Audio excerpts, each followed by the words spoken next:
Welcome to the explainer video of the aptitude assessment that you've completed recently. I'm LZ Mietling, industrial psychologist. You have probably heard that you need to prepare yourself for jobs that don't exist yet. But how? By knowing your operating system, namely yourself. You should know who you are, what your strengths and weaknesses are, and what you want from life. Only then will you be able to take a proactive approach to your own lifelong learning. Dream big, but be well informed and realistic when you choose subjects. You need to gather as much information as possible about yourself, about possible careers, and the admission requirement for the study fields that you are interested in. Doing job shadowing in the careers you are considering at this stage is definitely recommended. Recently, you completed the Differential Aptitude Test Form S. What is aptitude? Aptitude is your potential to perform or master a skill with training and practice.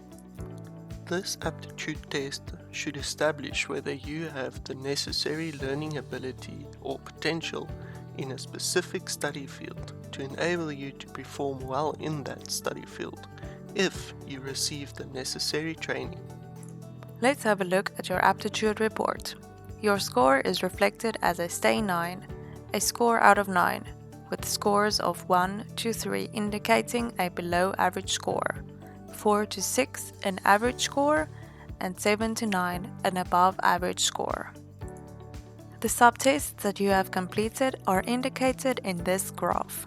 Have a look at what each subtest measures and how to improve your below average scores. Aptitudes may improve over time with training, although change will not happen overnight. It is not uncommon if your scores on these subtests are almost the same or very different from each other. Each person has his or her own set of aptitude scores. No two are the same. The subtests are combined to provide you with information on your aptitude fields. Have a look at your highest aptitude fields, as a person often needs to use more than one aptitude field to excel in a career.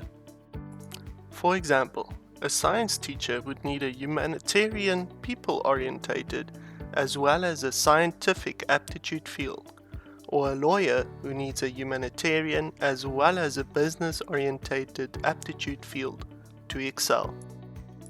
Have a look at the table on page 2. In this table, your aptitude fields are arranged from highest to lowest. Your highest aptitude field in this graph is indicated at the top of the table, and the second highest in second position, and so on. If you have more than one strong aptitude field, both will be at the top of the table. Your aptitude field with the lowest score will be at the bottom of the table.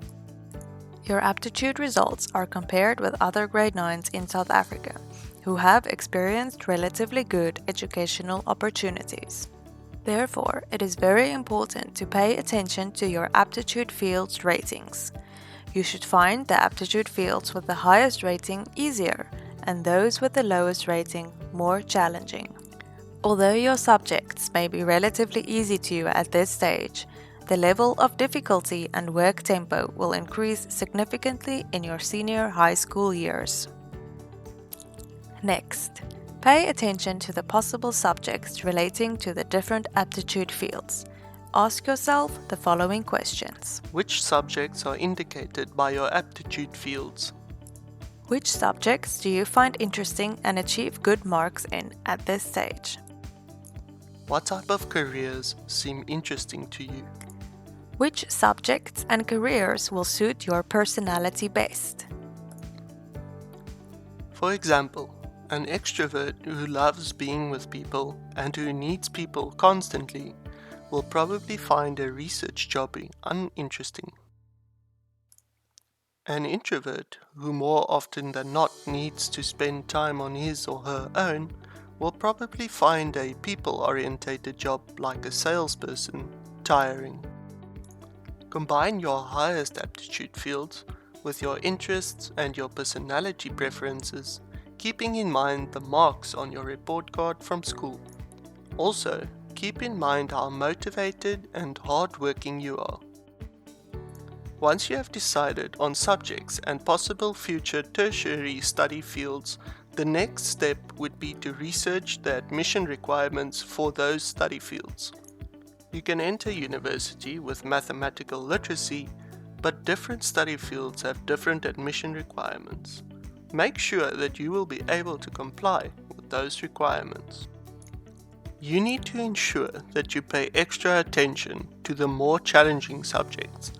Do more than what is required of you.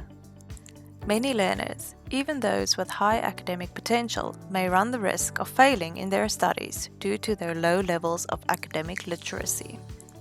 Your academic literacy is indicated at the bottom of page 2.